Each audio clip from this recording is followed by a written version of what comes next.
Hey everybody, it's Dylan. I'm going to do a quick update on this planted tank because I was having some trouble with the impeller and the filter, and I finally got that fixed.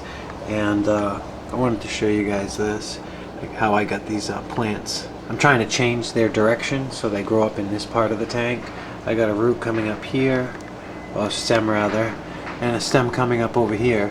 But if you see this thing in here, it's holding this part of the plant down and redirecting it into the light.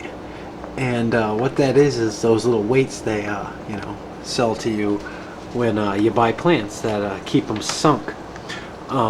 This plant isn't, it's buried in the substrate as far as its roots, but I'm trying to adjust it so it's more on this side of the tank. So like I got them, several of them, pulling these stems in the way I want it. Let me see if you can see this one down here. No, that leaf is in the way. But yeah, I got this one here, and they weigh it down. They weigh it down and pull the stems where I need it. And I wanted to kind of get it under the light a little bit more and open up that area, rather fill up that area that had the larger Pongeton. And I also pulled the corkscrew valve out of here, and all I got left is this other Pongeton, which is growing just fine. These other plants are growing just fine, and this dwarf sage, I think, now that it has more, will get more light where it is, it will do a lot better. But this thing's still in the middle. Kind of beat it up today with several empties and refillings of this tank because I had a hard time messing with the impeller and the filter. But I did a video about that. You guys saw that. I was pissed. But now it's kind of settled down, and we're going to see what happens. We're going to see what happens with these plants adjusting to where they are. I think it'll look cooler. I think it will fill that area in more, the way I kind of have them pulled. If I took those weights off of them, they would move. They would move all the way to the other side of the tank where they grew. But that's going to be cool. It's kind of, a trial thing because I've never used them before. But right now they're pulling the stems where I want them to grow. I want this to come up here and grow towards the light right there, So it's working. It's working. And like I said, I was in this tank a lot today, trying to get that filter running, better. So this is where we're at as far as this planted tank. That was really growing so nice for me initially, but I wanted to get in there and play and kind of make it sustainable for a lot longer than just a grow out tank, because there's substrate in there for quite a long time. But we'll come right over here and take a quick look at this tank rather. I noticed that the Pongeton floaters up here are getting larger. The leaves are definitely growing. This is a cool little tank too. Inhabitant. This inhabitant is pretty damn cool because he fills out the tank. There's always something going on in the tank, and it's him doing his laps. I think it's cool. I think it's much cooler than just a grow out tank, an empty grow out tank. I guess we can swing down over here, check out the shrimp roller coaster, the Eco-Aquascaping roller coaster, which is, I think, awesome. It creates so much spots for them to just sit and chill, and it's growing, awesome. I get runners all the time shooting up like that, and that's what I'm hoping for. And when they get a little too long, I kind of bend them over and make them part of the roller coaster. And check out the shrimp on the substrate. They're feeding a little bit right now, I think. Yeah. Lots of shrimp up in here.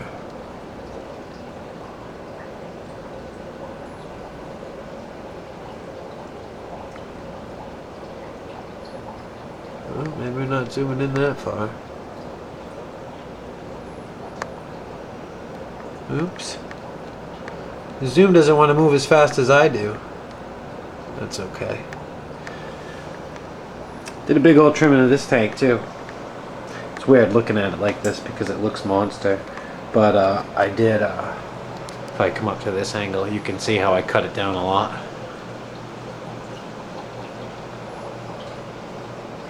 I wanted to spread it out as usual. And I've been slowly battling algae like everybody. I mean, you can't see too much of it on the substrate or anything, but I find, you know, pieces on the leaves that I try to clear off, and, you know, the Oto cats aren't really getting it. Neither are, you know, the snail scavengers in this tank. So, you know, like everyone, I battle algae as far as light and nutrients in this tank, but I'm really liking this growth as far as it's dense, and it's becoming you know, a much heavily more planted tank, which I need for battling algae, you know, for battling the nutrients that are in this tank. I just need more dense of a plant load, and we're getting there. You know, with every trimming and every cutting, we're getting more and more stems in here, and that's kind of what I'm going for.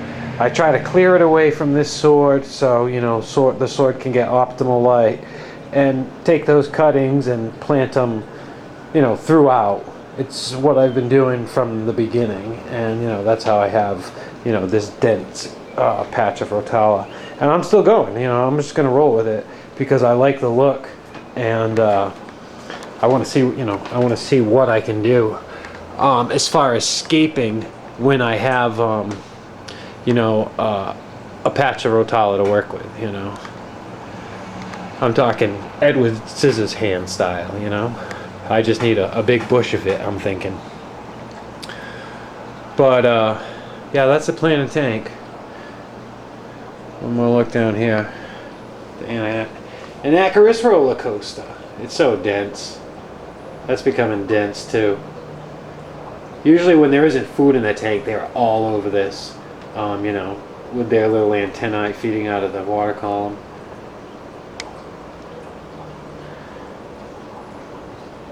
That's where we are with the planted tanks. This was the tank I really wanted to update and show you guys, because I did a lot of work in here as far as emptying it and refilling it and pulling it out from, you know, underneath here, and just, you know, messing with it today. I was almost tired of playing with it. It just wasn't fun.